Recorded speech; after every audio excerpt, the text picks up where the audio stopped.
Hey guys, so welcome to the third episode of season 3 of the Teen Whisperer show, where you get to hear the stories and experience of podcasters and what are the problems that they are facing and how to overcome it. Today, we have a guest who's so cool. The reason I'm saying he's actually cool is because the name of the show he has is Fail Coach. I'm sure there's a reason behind it, which we'll get to hear it as well. Moreover, they help people to launch their businesses, own businesses. And if you guys are looking for something like that, then I have given every link in the description to connect with him. So please go and check that out. So without further ado, let me introduce to Miha Matlievski. I think I'm pronouncing it right. I'm really sorry, but definitely I will ask you about that. So, Mr. Miha, welcome to the show. Please tell a little bit about yourself and your podcasting career. Well, hi Jeffrey. No, that's okay. It's Miha Matlievski, but it's okay. Even where I live, they butcher my surname because it's quite uncommon. So I'm already used to that. A little bit about myself. Well, as you said, people call me the fail coach because of huge past failures in my business and the lessons that I've learned from it. And since then, I'm constantly preaching to people how it is so important to have healthy relationship with failure, because failure will happen whether we want it or not. It's just a regular part of our life. And especially as entrepreneurs, when we are pushing ourselves to crazy things, even more failure happens when you are outside of your comfort zone. So you just have to accept that, and it's very important if you have good relationship with failure, because then you can bounce back very quickly and reach success quite fast. Or if failure drags you down into negative emotions, negative self-talk, and yeah, then things can take a long time to heal, and then success is quite far away. So yeah, I'm from Slovenia. I moved to Serbia 3 years ago because I love. Well, I don't love doing that. I hope one day I won't have to do that, but I'm very passionate about doing the animal rescue work. So yes, I do hope that one day my work in that area will not be needed, but I think we are quite far away from that moment. So that's yeah. So that's that, and then yeah, my podcast is Brain Dump by the Fair Coach, and it all started because I'm talking to a lot of entrepreneurs, and they keep asking me same questions over and over. So the whole podcast started as an outlet for me to really just record certain lessons and put them there. And when the next person will ask me the same question, I can just say, hey, go to the podcast and listen to that episode. But then I don't know how, somehow I decided to invite a few people to do interviews with them. And then I just kept doing that. And so now we are, I don't know, 50, 60 episodes in, 70, I don't even know. And yeah, it's mostly just interviews with people who I believe have something valuable to share with the audience of entrepreneurs. So it's all about giving value to fellow entrepreneurs, whether that's something that they can apply in their business or in their life, or just whatever comes to my mind as being helpful and valuable to fellow entrepreneurs. So yeah, that's the podcast. So I'm quite chatty. So Well, that's actually really good for being a podcaster. I think it's a greatest advantage being a chatter on that. Okay, so that's awesome. So coming out of the questions, so, this is actually kind of related to your field. How do you actually convert your podcast into a business, like, a full-time business? We also know that, sponsorship can be a major stuff, but other than that, what are all the areas that we can explore? But also do let us know how to get sponsorship for that as well. Well, I mean, there's plenty of ways you can monetize a podcast. Sponsorships are just one way, uh, but for that you need to have a big engaged audience. You need to have a podcast that's very niche orientated, and then it's not that hard to get sponsors. But I think that comes later in the journey. But there's plenty of other ways. I mean, I know I've helped podcasters through my programs who um, book podcasts for entrepreneurs who don't want to do them themselves. Um, People who will do your editing, people who will, basically you do an episode, send it to them, and then they do the rest.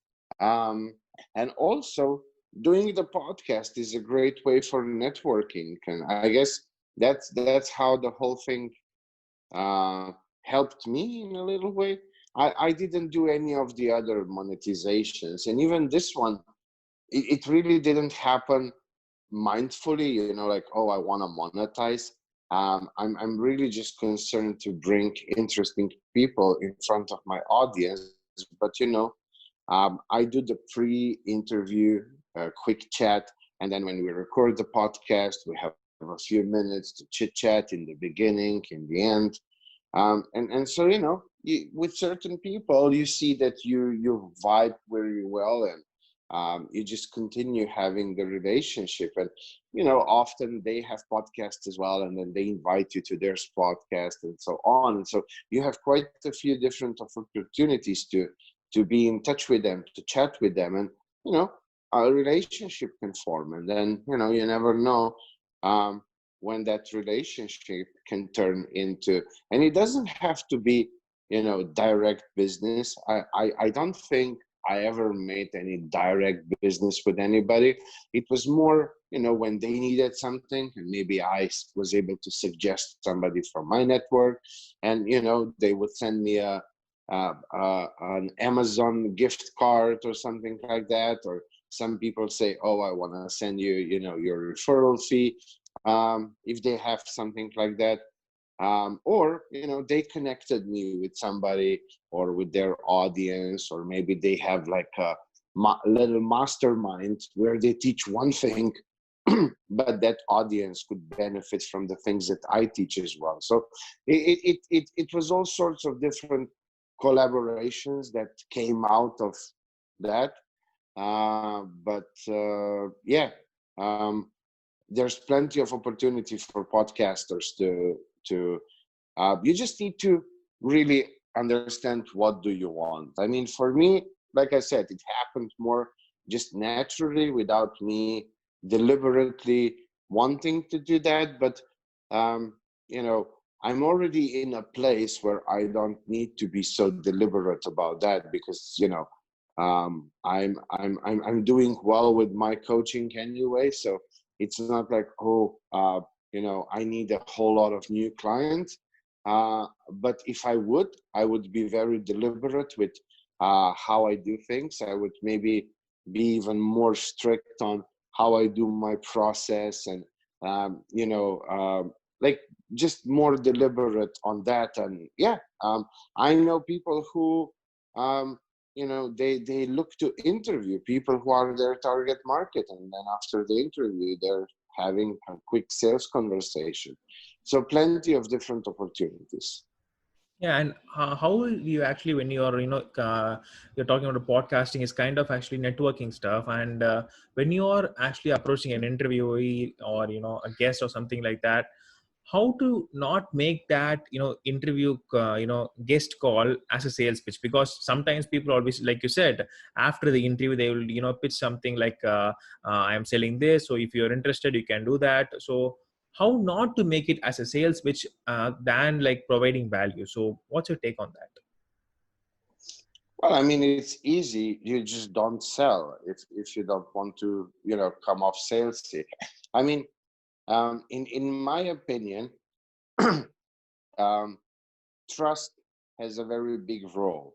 So, as entrepreneurs, and podcasters are entrepreneurs, what we are doing, especially in the first few steps in our process, which is the know, the like, and the trust, the marketing process, and then the sales process, we are just, trying to get people from not even knowing who we are to creating some sort of a trust. And now, the bigger the trust, the less salesy you have to be. It's really just an invitation to explore possibilities to do something together. But, building relationship takes a little bit longer. And I think that's the catch. People want too fast, too much, and they're not willing. Well, the first thing is you really need to understand who is your target market. Because, if you're just throwing yourself out there and connecting left and right and hoping that something will catch, that's not a good approach. So you really need to know who your ideal target market is.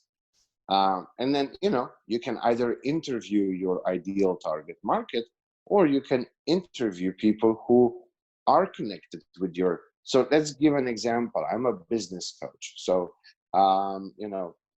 I can interview somebody who is an accountant, because an accountant is somebody who works with fellow entrepreneurs, and they can introduce me to that network of theirs. So, either direct or indirect through our network to get to the ideal client. So that's the first step. You need to know who is that person you want to talk to. And then, then it's really just brand building will help you a little bit in building trust faster. So make sure you do something for brand building, and then really just, grow the relationship, become good at growing the relationship. Just 2 weeks ago, because I have a program called The Leverage of Trust, which is really how to grow and how to leverage the trust and so on. And I do live Facebook lives in the group that is together with the program. And about 2 weeks ago, I did a live video on 12 stages of business networking, 12 stages of intimacy for business networking. And because you can't skip the steps. It's like with the relationship, you don't go on a first date and then in the morning, bam, you ask the question and say, will you marry me? You have to do a few steps. You do the first date, and then, I don't know, you have a weekend getaway, and then you go on a vacation together, and then you move in together, and then you stay in that position a little bit to see how you operate now when you're together all day long. And then, you pop the question, and the same goes for, creating a relationship. But I understand, if you are unclear, if you are talking to the right person, you want to speed up because you want to quickly see whether they are or aren't the right person, so that, I don't know, you don't lose time. That's what people sometimes say, even though, I wouldn't say something like that, because it's never time lost. I mean, you never know what can happen, and people are connected. I mean, a lot of people just look for that direct thing. So I met you, and now I want to sell something to you, without looking beyond that relationship. Maybe you're connected with a whole bunch of people who would be interested in my services, so we have to look a little bit beyond that, just take it a little bit slower and build the relationship first. And then you don't have to be salesy. You don't have to be Grant Cardone or Dan Locke or any of those douchebags. I mean, those things works if you want to do cold calling or something. But you have to be a certain type of person to do cold calling. Some people enjoy it. I don't. I really don't. And most people don't. I can tell you from my experience as a business coach, helping new entrepreneurs set up their business and lay down the foundations. One of the most common things is before they even start their entrepreneurial journeys, oh wow, now that I'm becoming an entrepreneur, I'll have to, sell to people and be salesy and pushy and just like that, used car salesman or the insurance salesman. And I tell them, no, it doesn't have to be that way. But, if you don't want to do it in the pushy way, it will take a little bit longer because you have to build relationships first before you invite them to take the next step with you. But yeah, it's really just an invitation. Yeah, Let's I mean, explore the possibilities. yeah, because yeah, we're talking about cold calling. I've sent like texts like Instagram on many times. I actually framed a template and send those to on Instagram on people on LinkedIn.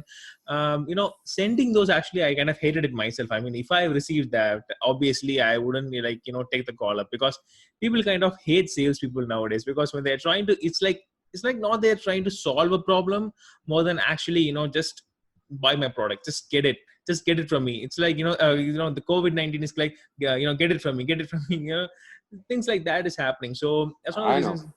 It's like pretty crazy. And I'm actually doing MBA in marketing. And when my professors teach me like you have to be a salesperson like this, you have to sell like this, I mean, like, I don't know whether being a salesperson is good actually, or being a normal human is good.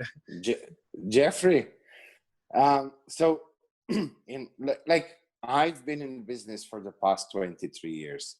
I personally did a bit over 3 billion US dollars in sales in those 23 years. I mean, it's a long time. You get to do a lot of different crazy things. And I never did things in a salesy way. I always did things in a human way. Yes, it takes a little bit longer. It takes a little bit more time. But if you don't want to be that sneezy salesy guy, you just need to understand that, and maybe you don't jump into the entrepreneurial journey straight away, but maybe you start it as a side hustle. You start developing your audience first, start getting that relationship going, and then once you have a big enough audience with good relationship, then you start thinking whether you want to make that full time. So you just have to be aware that it takes a little bit longer. But I understand. I mean, we all like to buy, but we hate to be sold to. That feeling when you know that somebody connects with you just because they want to see if you want to buy something from them. I don't know. I hate that. And I love that, human interaction first. Let's first see if the relationship is there. But of course, it doesn't work the same on all the audiences. Uh, so it really depends on how well you understand your audience. Because some audiences, they want to be very quick, because that's just how they are. They are straight shooters. Some are. And the straight shooters, they just want to say, hey, tell me what it is, and I'll say yes or no, and let's move on with our life. It's not the way I like doing my business. I like those relationships that are created. But again, I'm not everybody's ideal client. Not everybody is my ideal client. So I think the important step that is often skipped is that deep understanding of your audience, your target audience, who they are, how they want things, where they are. Do they like to be sold to? Are they the straight shooters and I can just go bang bang bang, or are they do they want more of a relationship first? So yeah, deep understanding of your audience, that's definitely where I would start. Yeah, and I think mostly product-based companies, I think, go for straight shooters. Like they don't want a lot of relationships up. But after sales service, like in base of service industries, I think it will be a lot of things, because like I have clients for video editing and audio production as well. So whenever I do that, they actually kind of want like subtle in a friendly way, rather than saying that, okay, send me this, okay, send me that. They want more of interactions, like what can be improved, what can be adjusted, and all. So totally agree on that point. I mean, it just really depends. Hmm. When you're selling things that are just a commodity, so everyday items. So let's say, you sell printer paper, just, packs of printer paper. Well, I don't need a relationship with you. When I'm out, I just want to buy that as quickly as possible and get it over with. But when I'm talking with fellow entrepreneurs, I don't want them to be in the commodity space, because that's the logical space. That's where there is no connection, no relationship. You need something, you go, you buy. There's no brand loyalty in the commodity space. So every time I'm out of paper, I go to the nearest store that I am at the moment when it hits my mind, oh shit, I need some new paper. And I will just buy whatever they have on stock. It's not like, oh, I'm going to look for a specific brand of paper for my printer. So I want to avoid being in that bracket. And the more you go into the emotional part, the more you become the Louis Vuitton of whatever you do, or the Prada or so on. That's where the real money is. That's where the loyalty is. That's where the relationships come into place. That's where brand loyalty is, referral fee, referral from happy clients, and so on. I want to be, Apple. I want to be Louis Vuitton, Prada. I want to be something at that level. I don't want to be a Chinese factory that's one of many thousands, and I compete on Alibaba, whether I am a few cents cheaper than all my other competition, and then tomorrow somebody else is a bit cheaper and somebody else, and after a few months I just lose the battle because I can't ever be profitable. It's very hard if your only unique value proposition is I'm cheaper. That's not a good place to be in, because we are more and more living in a global world, and there's a whole bunch of people from third world countries, second world countries. I see here in Serbia, I would call Serbia something between the second world and third world country. The average paycheck here is like 250, 300 US dollars per month, and those people will do a whole lot for $10 an hour, and so now if you're a VA from US and you're competing in a in that market, and then somebody here can offer their services even for $5, or somebody from Philippines and so on, it's very hard to compete in that market. So you need a story, you need a brand, you need your unique value proposition, you need to offer something that's a little bit more complex than just the simple things. The simpler your product or your service, the more people are out there to offer that. So when I'm working with new entrepreneurs, those are some of the things that I try to focus on with them, because I want them to be in that space where they are above the commodity level. Because being at that level, there's always somewhere somebody bigger. How can you compete versus Amazon? Amazon can probably just drop their prices by, I don't know, 90% and hold that for a year and take all the losses and wipe out all the competition, because they have so much money in their bank account. They can just do something crazy like that. So it's a very, very unfavorable position to be in the commodity range. But then when you have like a really unique value proposition, when you are in that space, you will be much more profitable with doing less. And I think that's the key. Wow, that's really good, because coming from India, so India, I actually do also know that people mostly hire Indian people because of the cheap labor, because having $5 is like around 300 rupees here. It's kind of really a high amount for the US dollars, but due to this COVID, is kind of it's kind of really great for that. But there are ways even for so I know it's not easy being, a person of color, a person who lives in the third world, or the second world. It's not easy, but I had clients that I helped from Kenya, Africa, from Zimbabwe, from India, from Pakistan, from the Philippines, and with a bit of the right approach and just some smart PR and smart marketing and positioning and branding. Um, this lady, she was a VA in the Philippines. So you can imagine how much she was making an hour, not that much. And now she's a funnel builder, a very good funnel builder, and she charges $3,000 to $5,000 for a single funnel. So it's all how you. I know. I mean, maybe it will sound even funny to you, but when I started doing my sorry, your video. Yeah. oh, okay, sorry.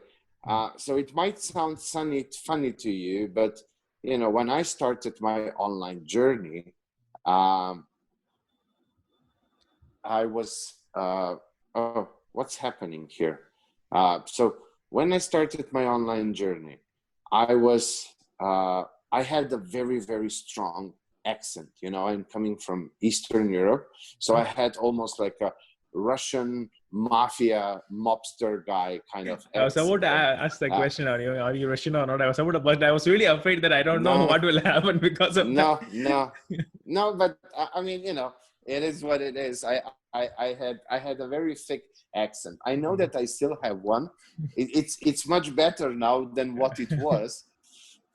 So even though I'm white, people would still have certain prejudice. They would still judge me based on the voice and the accent. So I do know a little bit about how it is when, I can't even imagine how it is when you're, a different skin color, a different religion, and so on. I mean, it must be 10 times, 100 times, even more awful than it was for me.